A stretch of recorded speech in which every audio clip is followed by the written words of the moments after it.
Get ready to hear the truth about America on a show that's not immune to the facts with your host, Dan Bongino.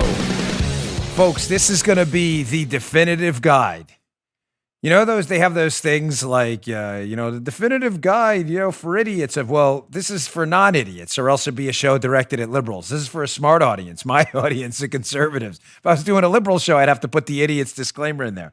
But this is going to be the complete guide to how we fight back against the tech tyrants. I found a really terrific article that lays it out step by step what the problems are. The article's a little pessimistic. I'm a little more optimistic because I'm a part owner of one of these companies. I see what happens behind the scenes. So I got that. I also want to point out to you who the real misinformation specialists are and the two most important issues going forward for 2022 and 2024. Hands down, no question about it. If you don't have these two issues on your plate, then don't even run for office. I'm dead serious.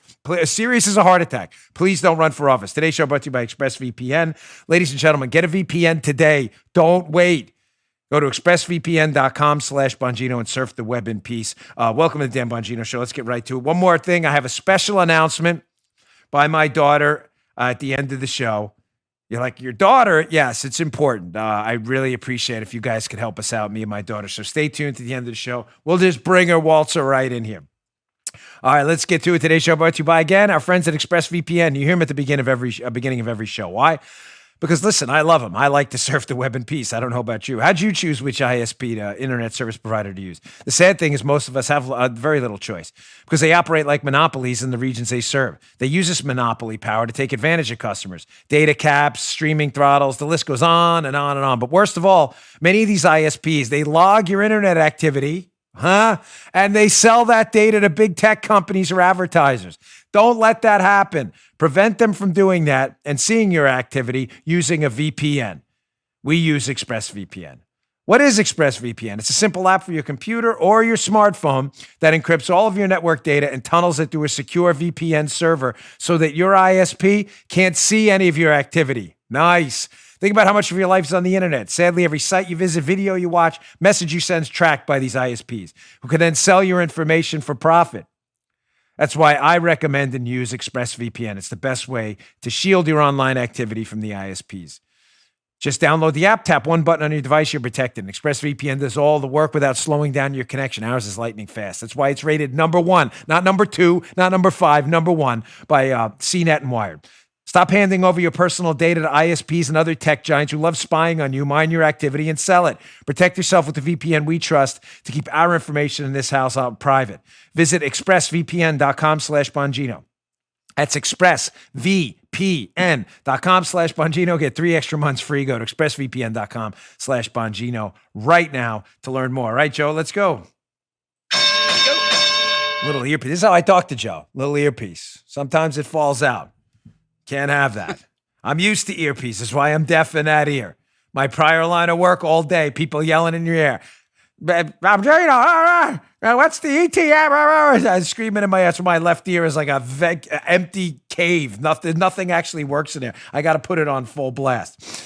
All right, let's get right to it. So I was asked by a close personal friend in the movement yesterday, the actual conservative movement, not the fake Liz Cheney, what's that guy, Adam Kinzinger movement, about what the big issues for 2022 are. I'm going to get to this parallel economy and complete guide to taking on the tech tyrants in a minute, but this is an important segment.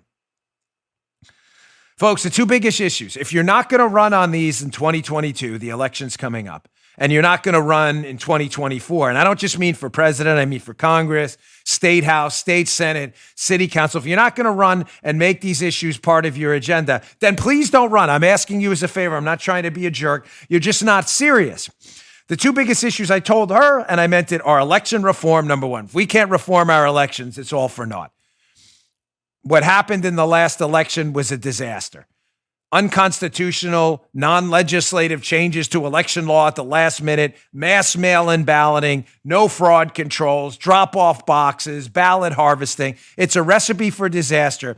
And if we don't have faith, by the way, on both sides of the aisle, and I'm not kidding, I'm not trying to be some captain virtue signaler, but I mean it.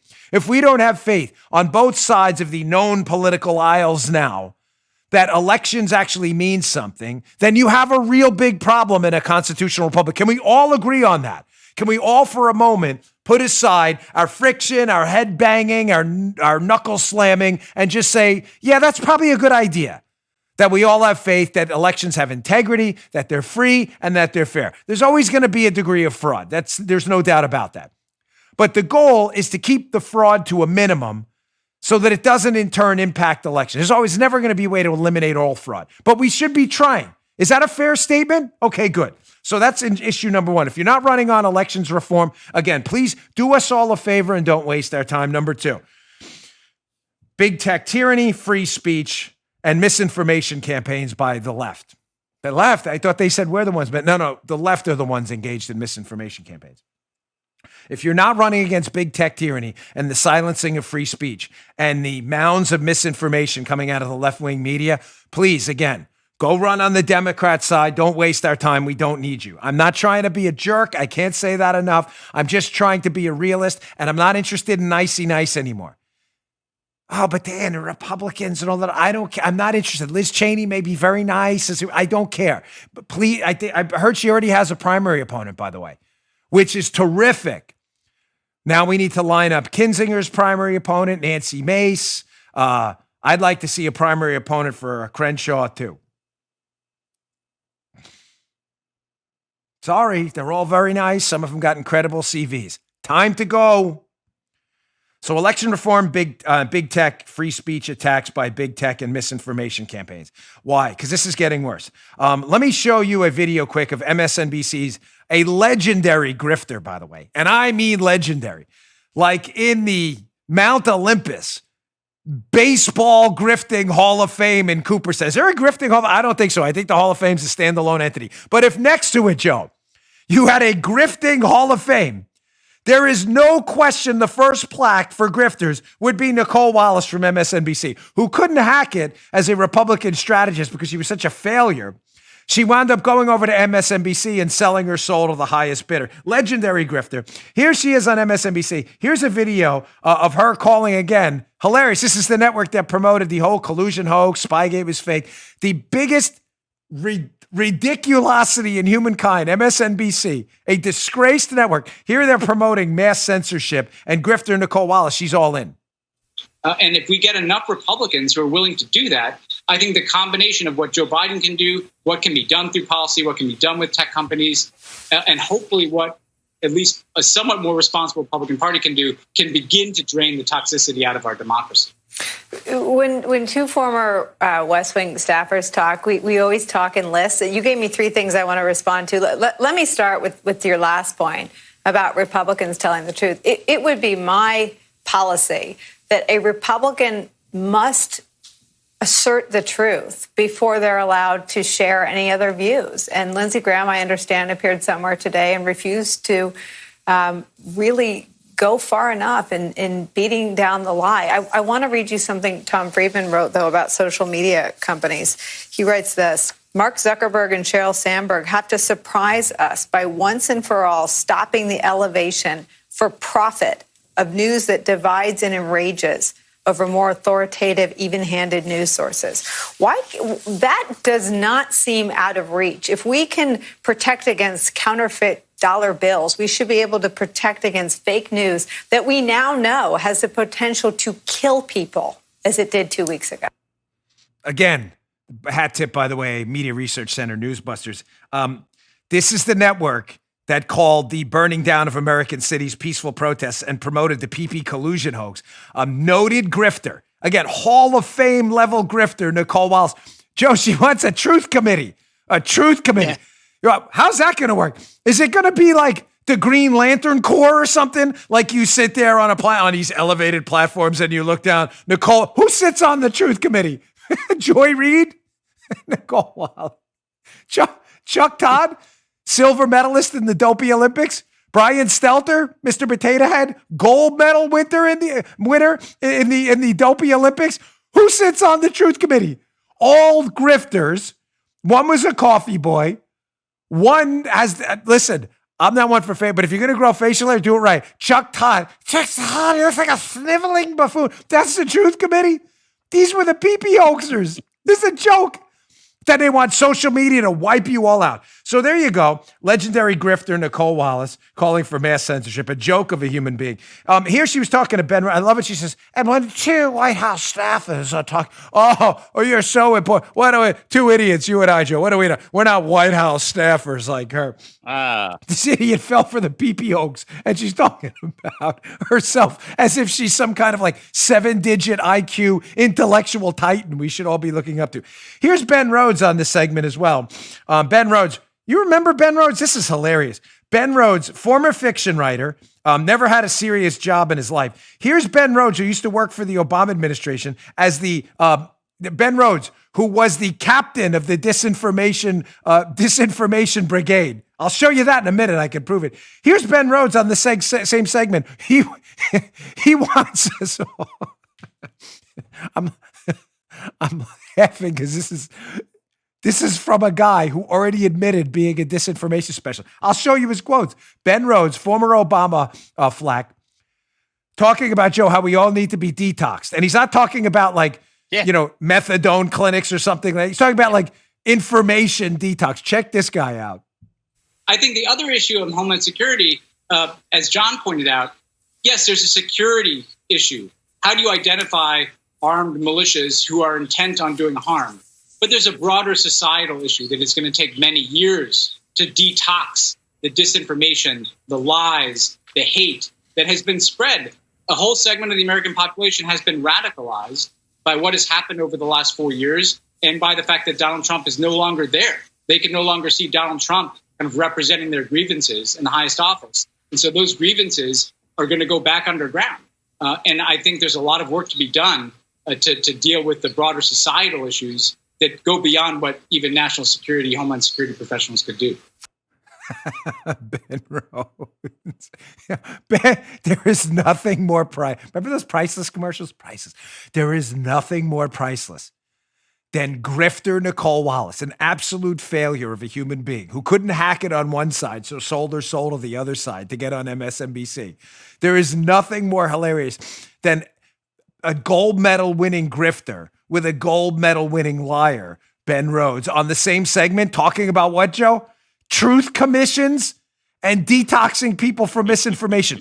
If you can't make it up, it's like a Seinfeld episode. This is real. This is real. And notice how this is why I'm saying the two big issues, election reform and big tech censorship. Notice how they bring tech companies in on this. We've got to talk to social media companies about stopping the misinformation. How about this misinformation? Let's go to this article at The Hill. This is from a while ago.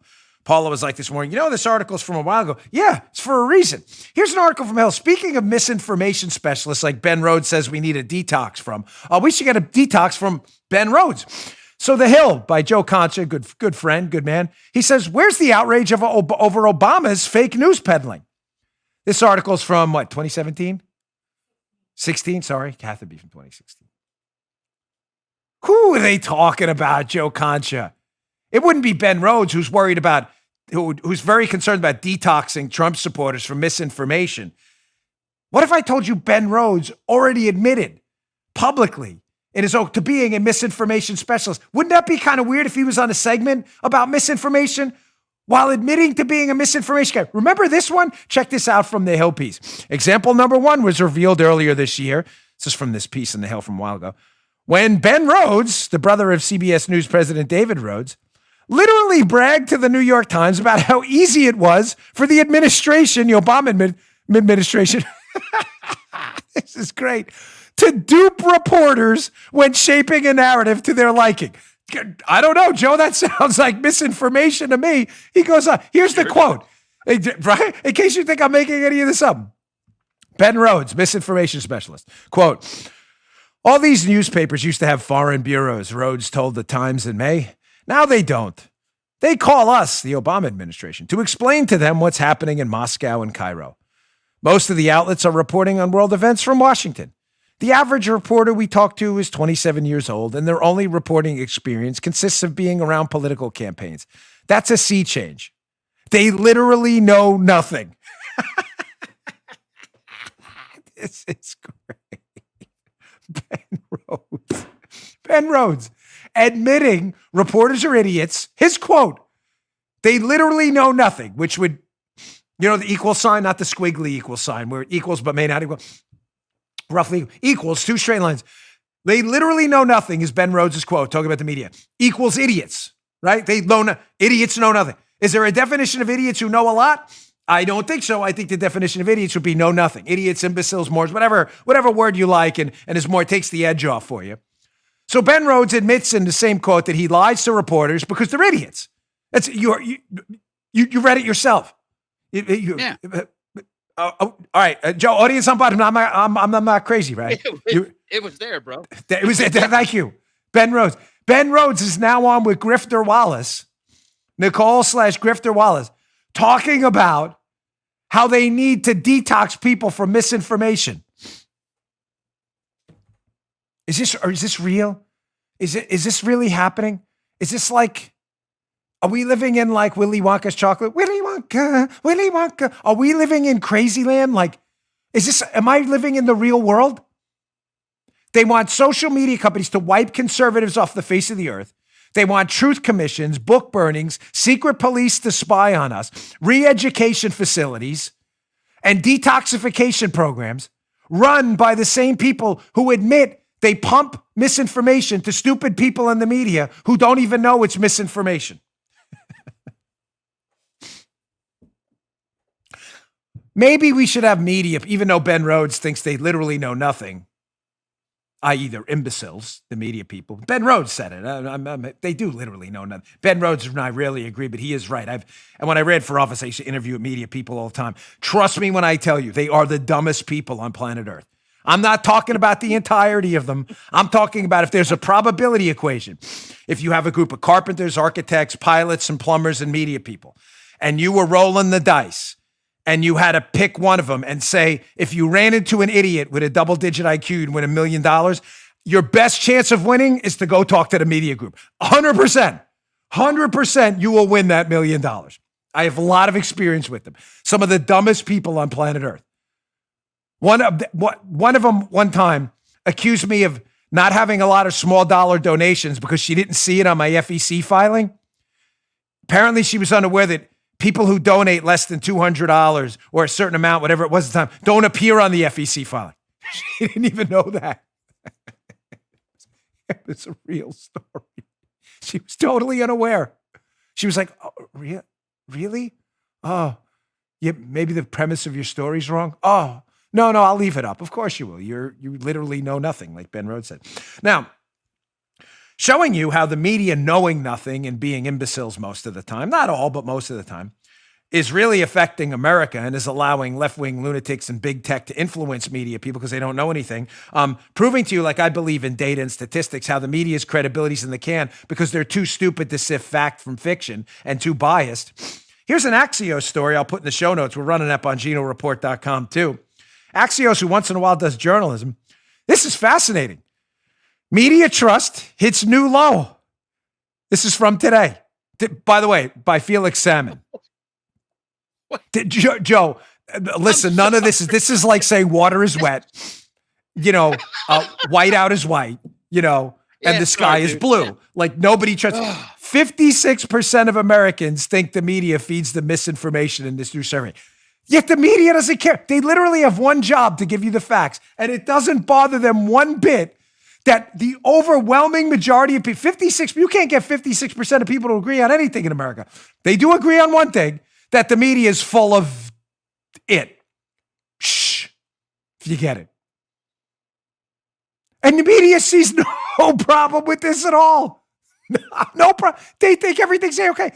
Democrats think they're stupid. Ben Rhodes. They literally know nothing. Obama flag. We think they're stupid because they fell for the PP hoax and every other hoax out there about Trump. And yet the media sees nothing wrong with it. But remember, totalitarians, communists, authoritarians, fascists, thugs who've taken charge of governments and dictators always need useful idiots. And the primary role of useful idiots is to usher in their campaign of tyranny. And once the campaign is ushered in and the tyrants take charge, they usually go and wipe out the useful idiots too. The media has proven over and over that they're useful and that they are most definitely idiots.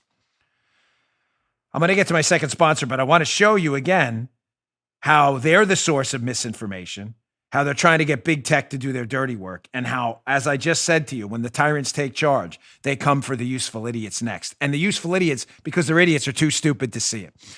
All right, today's show also brought to you by our friends at We the People Holsters. Ladies and gentlemen, this is mine. It's my actual holster. It's not like a mock holster or a fake one. This is my, literally, We the People holster. You see it? They have printed holsters. This one has the Constitution. This one's my Glock 43 holster. We're living in uncertain times. Millions have come to realize the importance of protecting yourself in the Second Amendment. If you're looking for the perfect holster to go with that perfect firearm, get an American-made holster from our friends at We the People Holsters. Like I said, this is mine. Love this one. My personal favorite. Super comfortable. Fits right in. Starting at just $40. We the People Holsters are custom molded. You see that? It's not a one-size-fits-all, because when it's a one-size-fits-all, it's no size fits none. This is custom molded to fit your exact firearm. See that? They have thousands of options, including an amazing selection of printed ones. Their proprietary clip design right in the back allows you to adjust the cant and the ride with just the turn of the screw. So it's comfortable, secure at all times. You don't have to worry about it falling out. You don't have that problem with these. Go to WeThePeopleHolsters.com. When you insert the firearm, click. You get a click. And while you're there, check out their premium printed hoodies. They have some cool ones. Long sleeve shirts, and their new EDC tactical gun belt, which comes paired with a patented Cobra buckle. Nice. Every holster and gun belt comes with a lifetime guarantee. These things they're rugged. Bang them, knock them on the floor, drop them. If it's not a perfect fit, send it back for a full refund. Go to WeThePeopleHolsters.com/Dan. You want to get more money off? Everybody loves that. Get an additional $10 off using my offer code. We all love offer codes, Dan. Get an additional $10 off with offer code Dan. Go to WeThePeopleHolsters.com/Dan today. Do not wait. WeThePeopleHolsters.com/Dan. Go today. All right, thanks, We the People Holster. So getting back to the show, as I always told you, the media functions as useful idiots for tyrants and totalitarians, dictators and all that love to take charge. They always use the intellectuals and the media class because they're too stupid to see it coming. Here's what I mean. I always told, the folks out there who think they're all woke, people at companies, corporations, woke, the leftist term for being enlightened and falling for dopey leftist ideology. Everybody thinks, you know what? As long as I say, hey, go Joe, Biden, Harris, whatever, I give a thumbs up when the Biden people come by, they'll leave me alone. Really? Listen to this hilarity. Peloton, which, by the way, I don't know anyone at Peloton, but I'm assuming it's probably got to be a woke company. They probably have woke-topians everywhere, right? The bike, Peloton? I'm not knocking them, just saying they probably have a large swath of leftists that work there. Every company in America does. They probably thought they were safe. Here's the most insane article you'll read today. So Biden has a Peloton bike. This is in the New York Times that raises issues at the White House. The article's about security, right, of the Peloton bike because it has two-way communication, apparently. All right, fair enough. I guess it's not a crazy article. I used to be in the security space, right? You don't want people communicating with a device inside the White House. So how did this piece slip in the New York Times? How did this get in there? Folks, I'm not messing with you. This is really in the piece. Those of you watching on Rumble are reading ahead and probably already like, no way, this is real. Here, quote, New York Times, the company, Peloton, which did not respond to a request for comment, has also been accused of catering too much to white people. In an opinion piece for NBC, this writer, David Kaufman, sounds like a real genius, who's black, said Peloton needs a racial rethink, adding, my most segregated hours feel like the hours I spend each week on my Peloton. Holy Moses. You all think out there, the woke-topians, oh man, I work for a cool company, Peloton, elsewhere. They'll leave me alone. Good luck. Good luck. The one thing about tyrants, dictators, fascists, and their useful idiot friends is they eventually run out of targets as they bankrupt and destroy conservatives and libertarians and moderate Democrats. Then they start turning on each other. Why? Why do they do that? Dan, why would woke-topian liberals turn on other woke-topian liberals? Seems to defeat the purpose. No, it doesn't. Woke-topians crave power. And even on the conservative right, think about it, using it, because I know you have understandably, you have a tough time understanding leftists because they're insane and you're not. But let me give you just an analogy on the right. There are people on the right who even have disagreements. Obviously. There are talk radio show hosts I know who don't like each other. And what happens is when you have power, and there's power in cancel culture, think about it, right? You're a woke-topian liberal and you've wiped talk show host, whatever, X off talk radio. You've canceled conservative website X, Y, and Z off the web completely. You've canceled Parler. Wow, does that feel good? The one thing about tyrants and totalitarians, which radical leftists are, is what do they crave most? They crave power. Remember Silence of the Lambs? What do you covet, Clarice? You covet what you see every day. Remember that? Well, what do woke-topian liberals covet? They covet power because they're too stupid to get power themselves. That's why they're liberals. They live in mommy's basement. They get power off canceling people because they can't get power by getting elected to office because they're too stupid. They crave it. So eventually they run out of targets and they turn on everyone else. Peloton. You think this is a joke? Like I'm bringing this up because it's funny? I may try to take the edge off using sarcasm, but I'm telling you this is very real. And if you don't get thought leaders on the left, there are some sane people out there. Glenn Greenwald, the journalist, Matt Taibbi, and others, we probably don't share one thing in common when it comes to political ideology. But we do share one thing in common on the media and the press and free speech. That the entire linchpin of society is based around those things. And I'm telling you, your ability to speak is disappearing at a rapid rate. And if you think you're safe, you are insane. Dan, come on, Peloton, that's just one example.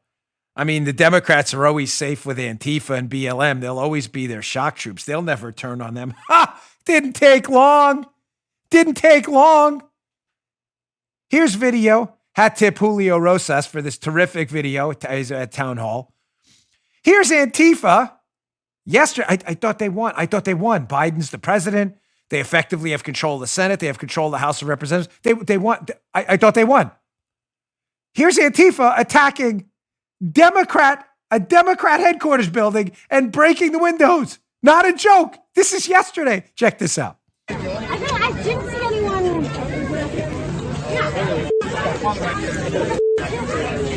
Okay, let's hold it down here.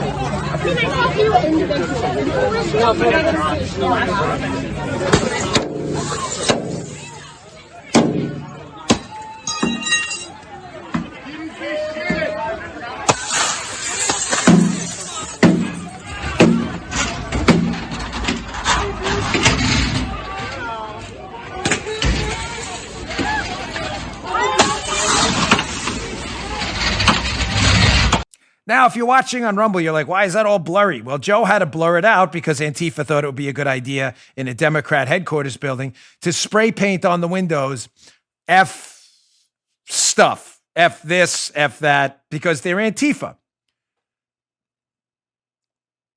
I've warned you only now for 4, 5, 6, 72 years that Antifa was a terror group that eventually would run out of conservative, libertarian, and Republican victims who would eventually turn on the Democrats too, because what do they crave? They crave power. They have power through violence that has been let fester by Democratic mayors and governors who've let Antifa run wild, who are now turning on them. You need any more evidence, folks?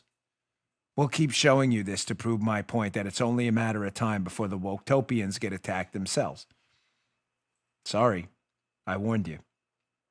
I warned you against the dangers of normalizing political violence, and you ignored it. You called us conspiracy theorists. One more quick note before I move on to the complete guide to building a parallel economy and taking on the tech tyrants. One more quick thing. Trending on Twitter this morning, hilariously, I still go there once in a while, check out some of the news to see what the liberal lunatics are doing, because Twitter's just really, that's all it is right now, is a cesspool of liberal insanity. Trending this morning was Hannity. I was on Sean Hannity's show last night. The liberals are so deeply troubled that Hannity's bringing up Hunter again. So what do I do on this show? Why? Because again, liberals hate the truth.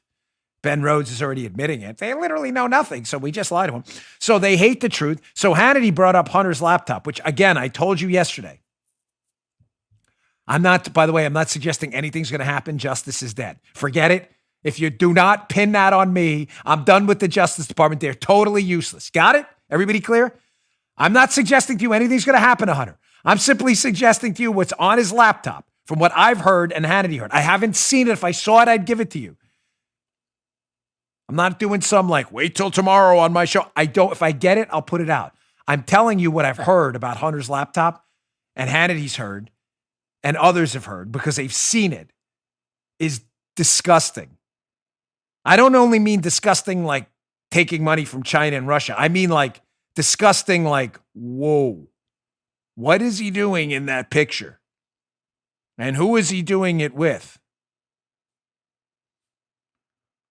When I get it, I'll show it to you. Joe, you're going to have to do a lot of blurring for that one. We may not even be, seriously, we may not even be able to, because if what I'm hearing is true, I can't even put it out there, and I wouldn't. Because I'm not joking, and Hannity's heard the same. So Hannity brought this up last night. The liberals are losing their minds. It's trending on Twitter this morning. So in response to liberals, who I always give the double-barreled middle finger to, we'll put the index finger up for the sake of the show, making it family-friendly somewhat, I guess. We will now double and triple down about Hunter and continue on this story, hopefully once a week, whenever we get more breaking news on it, just to drive the liberals crazy because they hate the truth, and we love the truth. I saw one more quick thing, too. I saw the liberals showing you how they're terrific they are, misinformation campaigns in the media, the useful idiots. They're like, the Biden campaign inherited the Operation Warp Speed vaccine rollout, and it's a total mess. There's nothing there. And then they announced the same day that Biden's head of the whole corona thing is going to be Fauci. Joe, am I missing something? So Fauci, who worked for Trump, handed them no plan for the vaccine rollout, and then Biden hires him to run the whole thing. Holy cow. Who's the moron there? Who, if that's true, it's not, by the way. They did have a rollout plan. Forget, that's actual fake news. But assume it was true for a minute. The media actually decided to tell you the truth. That the Trump team had no plan whatsoever to roll out the vaccine, which is patently false. So then the Biden team hires the guy who refused to put a plan together, and that makes sense to you. Of course, you're a liberal, which means you're probably pretty dopey, or you're in the media, which definitely means you're dopey. All right, moving on. The core of the show today. The complete guide to fighting back against the tech tyrants. Folks, I read this article yesterday. It is a winner. It's at American Conservative, and it is up in our show notes. Again, I've been asking for days. Please subscribe to our newsletter. That is the show notes. It's the same thing. I probably should just pick a word and stick with it. This article will be there. How do you subscribe to our newsletter? Free, of course. Bongino.com/newsletter. Please do it. I don't know how long I'm going to be able to communicate with you directly. I'm not kidding. These people are nuts, the left and the tech tyrants. Bongino.com/newsletter. You'll see this doozy of an article by Robert Mariani, the American Conservative. He says, you just can't build your own Twitter. And he goes into all of the steps that stop you from building your own social media or, frankly, any internet site. I hate that word, frankly. I hate it. Can you scratch that, please? Can we, bleep that out in the show? I'm just kidding. It'll take too much time editing. I'm bleeping it. Beep. I hate that word. It goes through 9 steps that are going to obstruct you and present obstacles to you if you wanted to start your own Twitter, Facebook, or whatever. I love the article. Mariani did a great job. Let me just say in advance, it's not a knock on him. I'm involved in this every day. I'm an equity stakeholder in 2 big social media video alternatives to both YouTube and Twitter. And his view in this, I think, is way overly pessimistic because some of the stuff he presents as obstacles have already been overcome by companies who jumped over it. Let's get right to it. Let me show you step 1. This is how we do it and obstacles we have to overcome. He says, first, if you're going to build a social media alternative to Twitter and Facebook, you have to build your own website. Well, others have done that. You have Parler, you have Gab, you have CloudHub, you have Dave Rubin's on Locals. You have a number of them. So he presents this kind of as an obstacle, but he says, hey, number 1, build your own website. Scattered across the infamy spectrum are a few attempts to just build your own. Building a website in and of itself is pretty easy these days, since there are a number of options. Both result in minimal technical work in your end. So let's say this.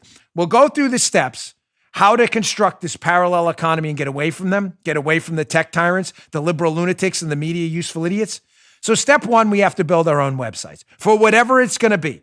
So we'll talk payment processors, social media companies. We have to build a parallel economy. Building your own website, the author acknowledges, is probably the easiest part. So let's just say I checked them.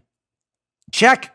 Websites are built. They're out there. Parler's up now as a landing page. It's not fully functional, but we are coming back. Parler has a website that will be fully functional shortly. Okay? Let me just say, too, as a note, because what I want to do is give you the steps, but I also want to give you some warnings. If you are going to build your own website, I'm going to warn you about two companies we've had issues with. I can't tell you what to do, but I would not use Outbrain. If you are running ads on your site, Outbrain canceled us for a ridiculous, absurd reason. And then when we told them we were going to highlight their ridiculous reason, if you're running ads and ad widgets on do not use Outbrain. I'm just telling you, we had a terrible experience with them. I wouldn't use Teespring either. We had them for the Chum Store, canceled us, ridiculous, absurd reason that made no sense. And the crazy thing is, all of the T-shirts and stuff you bought at our website, by the way, we're already rocking and rolling. We'll have a new vendor soon. All of our proceeds, went to charity to fund the scholarship program at the local Catholic school. So nice job, Teespring. If you're using them, you've been warned. Outbrain, too, for your ad widget. You've been warned. Step 2, you want to build a parallel economy? You got to get your websites first. What's step 2? Well, the author says you're going to have to build your own app store. Listen, as a part owner of Parler, yes, we were kicked off both the Google and Apple app stores. If you don't have an app, ladies and gentlemen, it is hard but not impossible to operate. So he says 80% of Twitter users access the social network through their apps. Having an app on iOS and Android is pretty essential for something as appish as a social media platform. People demand them. Using a mobile browser is an option for an app, but it's weird and clunky and cuts you off from the features that make it easier to use. Summing that up. I will acknowledge the author, Mr. Mariani, forgive me from saying your name wrong, Mariani, is correct here. This is one of the biggest obstacles. The website portion, check, we've already done that. Step 2, the building your own app store is going to be really hard. It's not impossible. It's not even close to impossible. But it is the hardest part. Now, I think there's 2 ways for us to fight back here. Number 1 is to get a bunch of investors who have money, who are willing to build out a mobile phone platform with their own app store, and we can all go over that. Dan, that's a big overgeneralization. Oh, okay, let's build our own phones. It's hard, but it's not impossible. It's not impossible. We have Elon Musk, you have Peter Thiel, and you have others out there who actually believe in liberty and freedom. They don't share all of our conservative values. I don't know if they share any of them, but they've been pretty outspoken against tech tyranny and the squelching of free speech. If we can get some billionaire investors together to start whatever, freespeechphones.com, I guarantee you most of America would transfer over right away and use that app store. Now, having said that, Apple and Google have a monopoly on their app stores. Ladies and gentlemen, I'm telling you, it's only a matter of time before the Clayton Act, the Sherman Antitrust Act is used against Apple and Google successfully, and their monopoly on the App Store is broken up. I don't think Parler is going to be off the App Store for long. So it's a twofold attack to getting your own App Store after you have your website, which is step 1. 1, we have to fight them on a monopoly front. It's the absolute definition of a monopoly. If you want an app on Apple's App Store, there's only one way to do it, Joe, to go to Apple. And if Apple says you can't have an app, there's no app on their platform at all. It's the definition of a monopoly. Dominates the market. Google, same thing. So we fight them 2 ways. We have to get, and I'm sure there are people working on this now, some wealthy, free speech-oriented people to start their own phone and app company. And we have to fight them on the monopoly front too. Let's get to step 3. So no check on step 2 because we haven't completed that step yet. Step 3. Again, the author's very pessimistic here. He says, hey, build your own hosting infrastructure. On Sunday, Parler was deplatformed by Amazon Web Services, a hosting provider that was once so neutral it hosted Netflix, its number 1 competitor in the video on demand space. Check. This is done. Again, you got to read the whole article. I didn't have time to put up every single. Read the whole article and you'll see he goes into detail under each step. But ladies and gentlemen, this is a check. We've received probably close to 500 solicitations for competitors to Amazon Web Services to host Parler. We're up now. Parler.com is up. It's not fully functional, but go to Parler.com. It's up. Parler. It's up now. So check. That's done. And by the way, we have so many. Some of them I've actually stopped sending on because we've got so many people offering to host. So check. That's already done. Here's one you may not know about. Step 4. One I just learned about recently, again, being involved with Parler. You know what DDoS mitigation is? Well, ladies and gentlemen, when you have a website that's really big, you can get a DDoS attack. It's called a distributed denial of service attack. It's when many different machines on the internet send spam messages to a service or a website that overwhelm it and basically crush it. It's a problem. There's no easy solution for it, but there are companies out there that mitigate this. It's DDoS mitigation. Every big website has DDoS mitigation. Parler, we had Cloudflare that did it. They canceled us, and they've canceled other free speech sites as well. So again, I told you who I'd avoid. On the server farm front, I would avoid Amazon Web Services like the plague after what they did to us. You better check who you're using. If you're using AWS, good luck. You better start seeking alternatives tomorrow. There are a ton of them. If you're using Cloudflare, I would run for the hills too. They canceled us. But there are another of international companies that do this DDoS mitigation. And there are options. So check. We're good on step 4. That's why I'm not pessimistic at all. Here's step 5. Well, you need a domain registration. Folks, there's a DNS, domain name system. It's like a phone book for the internet. What do? They match up an IP address, a series of numbers, to a name like Parler.com. No one's going to type in a number, 19.662. No one types that in. They type in Parler.com. Well, a DNS does that. Well, there are a number of companies that do this. But folks, we have built our own, these domain registrars. So step 5, check, done. And again, I told you I'd tell you who to avoid. I would avoid GoDaddy like the plague. GoDaddy, which does this, has already been involved in canceling companies that stand for free speech. You're using GoDaddy. Did we move ours? We moved ours off GoDaddy. I strongly suggest you move yours too. But the alternatives are out there. So check. So far, we only have one thing we haven't done, which is our phone app store. All right, that's a big one, granted. So Mr. Mariani's not wrong. Let's go to the next thing we need to do in the definitive guide to our parallel economy and taking on the tech tyrants. You got to build your own search engines. Check. Already done. Already done. Step 6, build your own search engine. Search is the first step of interacting with the internet. Without access to search, a web surfer is as good as blind. We already have it.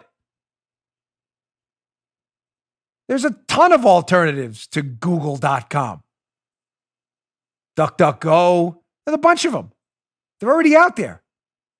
Again, I'm not knocking it. The author's great. This is a terrific piece, or I wouldn't recommend it. But don't be so pessimistic. Most of the work has already been done. They're already out there. You just got to find them. This one's tough.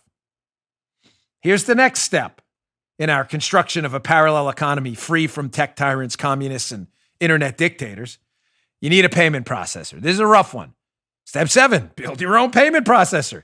Stripe and PayPal, two of the largest payment processors in the world, terminated their relationship with Gab in 2018. Stripe terminated their relationship with Parler, too. The good news, ladies and gentlemen, is, again, there are alternatives to Stripe and PayPal. I would avoid Stripe and PayPal, again, like I'd try to avoid a heart attack I take a baby aspirin every day. Take a baby aspirin and get rid of Stripe and PayPal now before they get rid of you. Now, you may say, who are these alternatives? Well, we're working on who the best ones are, but trust me when I tell you, they are out there. So, check. By the way, one more thing. Decentralization and blockchain, Bitcoin, Ethereum, and all these coins out there that rely on blockchain that no central authority runs are the wave of the future and can't be regulated because there's no central authority to regulate them. So Stripe and PayPal are pushing people into these platforms and not even knowing they're decimating their own businesses. You may say, Dan, this is a record number of screenshots from one piece. I know, but it's important. Let's go to the next one. This one's tough. Build your own bank. He says, listen, these credit card companies have a relationship with banks. Chase, Bank of America, Wells Fargo, Citibank. They're the linchpin of the network. What if they give us trouble? Ladies and gentlemen, some of this has already been done, the hard work here. When Trump was in office, the Office of the Comptroller of the Currency already put out a new rule basically telling banks, the gist of it is your risk analysis on who you're going to support or not support better not be political. You better have real data to back it up. That was a response to Operation Choke Point, where banks stopped supporting firearms dealers, payday lenders. The banks have now been cut off from that. I'm not telling you the Biden administration isn't going to turn it around. But again, it goes back to my point the last few days that voting has consequences. And if we don't vote and don't show up and say, I'm done, I'm out, you're not done because they're not done with you. Trump's Office of Comptroller of the Currency stopped this nonsense. You don't vote thinking you're done. They're going to bring it back in. You own a firearms dealer? You own a payday lender? You own a social media site that's not Twitter or Facebook and believes in free speech? You don't have the choice to be done. We did have some wins, and that was one of them. So that's not as easy. So again, I'm not as pessimistic as the author, although he's not wrong. The banks could turn around tomorrow, lobby to be able to discriminate again and do it. Finally, he brings up the last point, which parlays, no pun intended, from my point about voting matters. He says, well, you're going to have to build your own government because these are the people causing all the problems. Again, ladies and gentlemen, I told you voting matters. We can use good people, good candidates to break up monopolies, rewrite Section 230, have banks make banking decisions based on financial risk, not on political ideology. We can do that. It's being done now. I'm not the pessimist. The article's great. It's step 1 through 9 on how to build a parallel economy like I've never seen put in one place. He's right about the most of it, but be optimistic. Most of these steps are already done. And I told you who to avoid because we've had problems with him. All right, let me get to my last sponsor. Then I'll get to my daughter who's got to run, who we have an ask from you. It's a charitable ask, so I promised her. And then I want to wrap up on something important. I got a lot of emails on a subject yesterday, and it really matters to me. I read your emails. Our final sponsor today, our friends at Patriot Mobile. Listen, just like I've been taking on Facebook, Twitter, and YouTube, Patriot Mobile's taking on the mobile provider swamp. No better time, ladies and gentlemen, to get away from the mobile provider swamp. They can't stand you. I'm sorry to say it. I have good news to share. Patriot Mobile just expanded their coverage. It makes it easier for even more Americans to dump the big name carriers who charge too much and donate money to leftists. I've always been proud to partner with Patriot Mobile. They're very charitable too, because they never sent a penny to the left. They're America's only Christian conservative wireless provider, and they're proud of it. Plus, you can switch with confidence because they use the same network as the larger providers, but they charge much less. Switching is super easy. Keep your phone number, bring your phone, buy a new phone. Build your own bundle with multi-line discounts and save even more. Just go to patriotmobile.com/Dan or call the U.S.-based customer service team at 972-PATRIOT. That's 972-PATRIOT. Veterans and first responders, you save even more because they care about you. This month, get free Premier activation where they set up a phone for you and get a special gift with the offer code DAN, D-A-N. Go to patriotmobile.com/Dan. Use offer code Dan. Patriotmobile.com/Dan or 972-PATRIOT. Use offer code Dan. Go today. All right. Folks, my daughter, Isabel. Come on in, Isabel. She has a quick ask. She's doing a charity drive for her and friends. They chose the Lymphoma Society. It is a charity, and she really needs your help. So come on, Isabel. This is your moment in the sun. Make your pitch. Here, we'll put the microphone over. Say hi to everybody. Hi. So, as many of you know, the past few months have been really difficult for my family, and I really want to help other people battle this disease, and I want to help people that need help with this similar situation. So I've teamed up with my classmates to help raise money for the Lymphoma and Leukemia Society. Sorry, Lucy. Lucy's making an appearance on the show. All right. And this money will help to provide research and access to treatments for patients. I would really appreciate any support that you could give. And my dad will include the link in today's show notes. Thank you, Isabel. Thank you so much. Good job, babe. Good job. Lucy made a guest appearance on the show. That was totally unintentional. She saw Isabel and came right over to her. You can see Lucy's head if you want to watch rumble.com/Bongino. The link, it's very long. That's why I'm not reading it specifically. You won't remember it. But the link, if you go to our show notes today, it's the first link at the top of the show notes, Bongino.com/newsletter.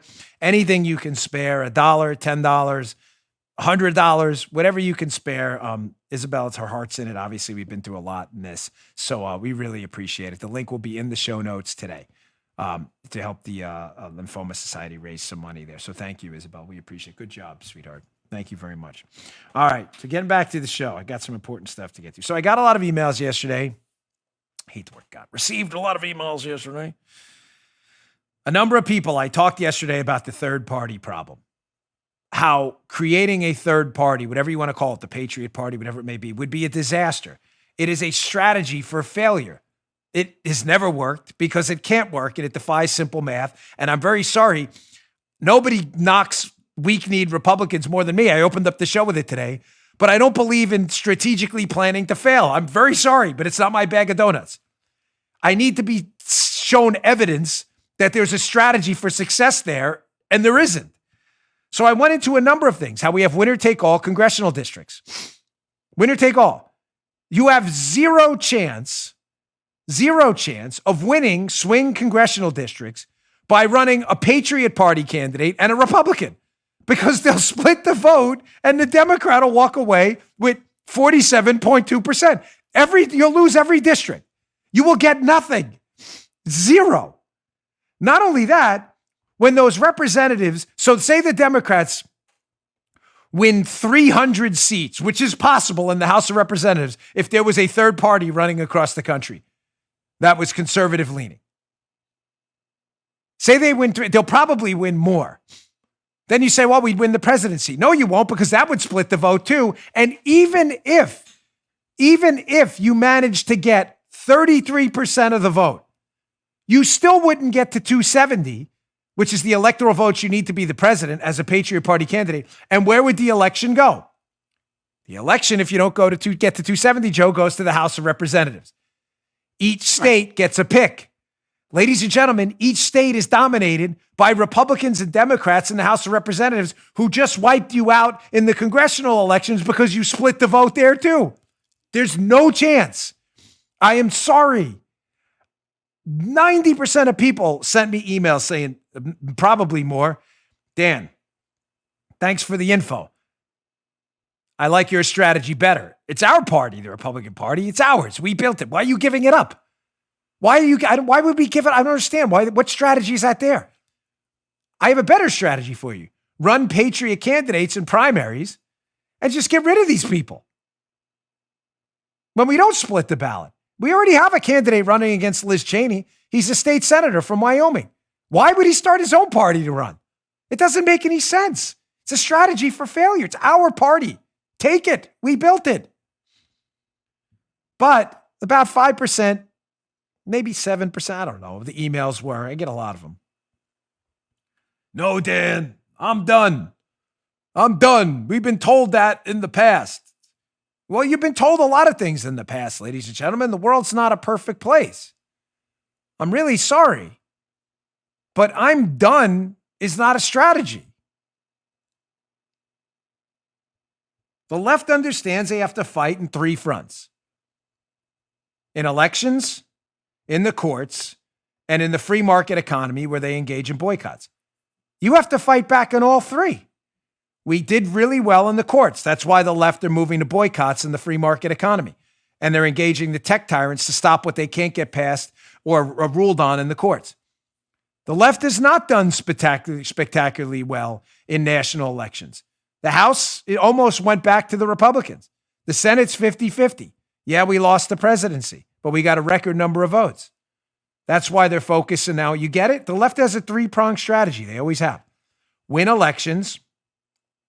Get liberal judges on the courts. In case they lose elections, the courts can do it for them. And what they can't get done through elections or the courts, they get done through boycotts in the free market economy and squelching conservative thought. You understand that? The left is always engaged in a three-prong approach to defeating you and silencing you and knocking you down. We have to fight back in all three. Forfeiting the election front and thinking somehow we're going to be able to speak in the free market is the definition of insanity. Listen, I get your frustration. This is in no way at all. No way meant to be like, hey, that's silly that I get your frustration. You've been lied to for 50, 60 years. But folks, there have been successes. I'm done is not a strategy. It's quitting. And if that's up to you, if you want to quit, I can't talk you out of it, apparently. But stop suggesting that's a strategy.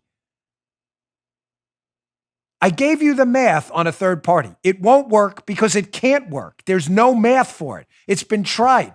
It gave us Woodrow Wilson. It gave us Bill Clinton.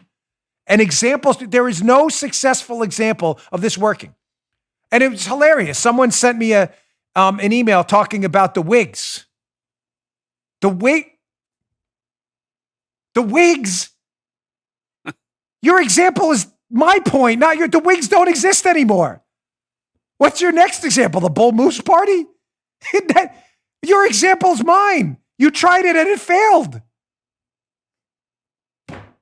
I'm talking to very few people, and I get your frustration. My heart is with you, but I'm done is not a strategy.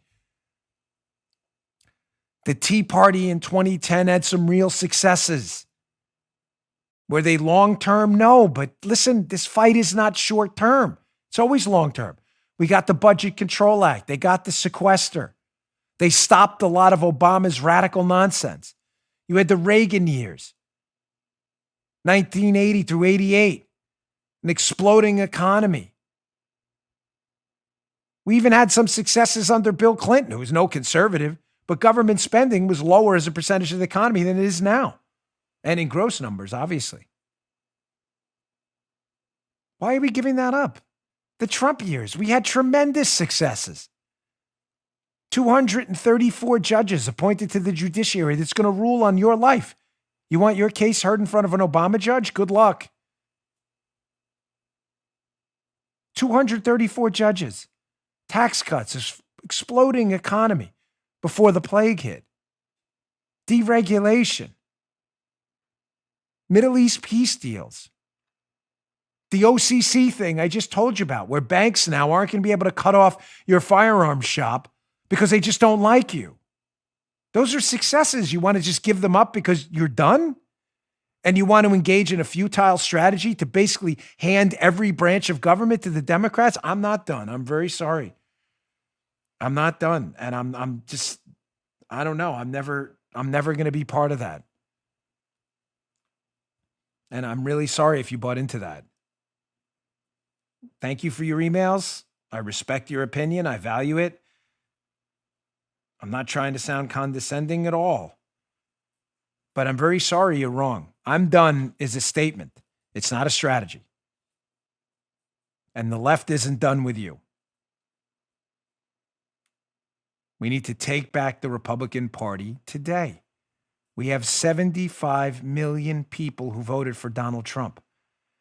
If we all marshal our efforts, and even 80% of those people show up to vote for a patriot candidate rather than a patriot party candidate on the Republican side, a patriot candidate who subscribes to our values, liberty and freedom, free speech, election reform, we could get rid of every one of these rhinos and take back what's rightfully ours, our party. Liberals understand that, folks. That's what the whole squad is about. Instituting a public pressure campaign to move the Democrats to the left, which is exactly what they did. You may not like them, but that's a strategy for success. Not splitting your vote. That's a mathematical certainty that it will fail. It has never worked. It will never work because you don't have the numbers. I can't speak out against this in strong enough terms. Okay, I got a few minutes and I want to get to this segment because I've been teasing it forever. You know what, Paula, can we just jump ahead to the Fiona Hill stuff instead? Because the Flynn stuff I'll cover. I know I've been pushing it off for days, but it's important. You may say the Flynn stuff, Dan, it's all over. Listen, I get it's totally over. Matter of fact, the Washington Examiner, I have a piece of justice is totally dead. They're not even going to do anything about the Flynn leak. Totally get that. Justice is dead. But that doesn't mean I'm not going to talk about it because I have a voice and highlighting their tyranny is what I do. Remember I told you what my last book, Follow the Money. I wrote the whole book about how the impeachment hoax, the Ukraine impeachment hoax, and Spygate were all tied together. They were the exact same players. It was a continuation of Spygate went into impeachment because they felt like they were going to get caught. Well, we have some new declassifications and stuff. Some of the declassifications, by the way, are largely a joke. I'm really sorry. Most of them are more redacted than the original. But remember Fiona Hill, the noted international policy specialist in the national security apparatus under the Trump administration? Why these people were allowed to stay, I have no idea. But Fiona Hill gave some testimony. Remember back in the impeachment hoax, it was really interesting. I want to put that up and I want to read it because it doesn't seem to comport exactly with reality. So Fiona Hill was one of their witnesses at the impeachment hoax, basically insinuating that, the Trump team did some really bad things and should be impeached. She didn't say that directly, but she implied it. So she was asked by Congressman Lee Zeldin about the dossier. And she said, quote, "I have no knowledge whatsoever of how Steele developed that dossier. None, she said. I just want to state that." There you go, Fiona Hill. This scion of truth and justice. It's a foreign policy analyst. Well, we just got our mitts on some new testimony Christopher Steele gave, or some depositions he gave. So Fiona Hill, Joe, just to be clear, national security specialist in the Trump White House, who attacked Donald Trump repeatedly. She says she knows nothing about Steele and his dossier and whatever. Her words, not mine. This is interesting. It's kind of like 2 chapters in my book on this, how this is all related. Here's Christopher Steele. It's not exactly what Christopher Steele said. So we just got our mitts on this one. Christopher Steele told U.S. government officials that Fiona Hill knows that the primary subsource was involved in the dossier when the primary subsource went to ground in January. Again, just more evidence that the real misinformation specialists are the people who are attacking Donald Trump and the impeachment hoax and the Spygate hoax. But I'm sure Fiona Hill will get a nice couple of speaking gigs. She'll probably be rewarded nicely. She'll probably be declared, head of the National Security Council, Truth and Misinformation Council tomorrow morning. Is she ever going to have to answer for that? So Christopher Steele saying you knew exactly about the dossier and who the subsource was, while you said unequivocally that you had no idea. Who's telling the truth? I have my suspicions. All right, folks, thanks again for tuning in. Today was an important show. Please spread it around and share it, because we need people, vendors and conservatives and people dedicated to free speech, to jump in on our plan. This parallel economy is under construction now, where we can separate finally from these liberal lunatics. They want to bathe in their lunacy. You want to give them their own echo chamber. They want to sit on Twitter and yell at each other like the deranged lunatics they are. Leave. Let them do it. Stop posting there. They want to boycott companies. Teespring and Outbrain don't want to do business with conservative clients. Fine. Let them do business with the liberals living in their mom's basement with no jobs. Good luck with that.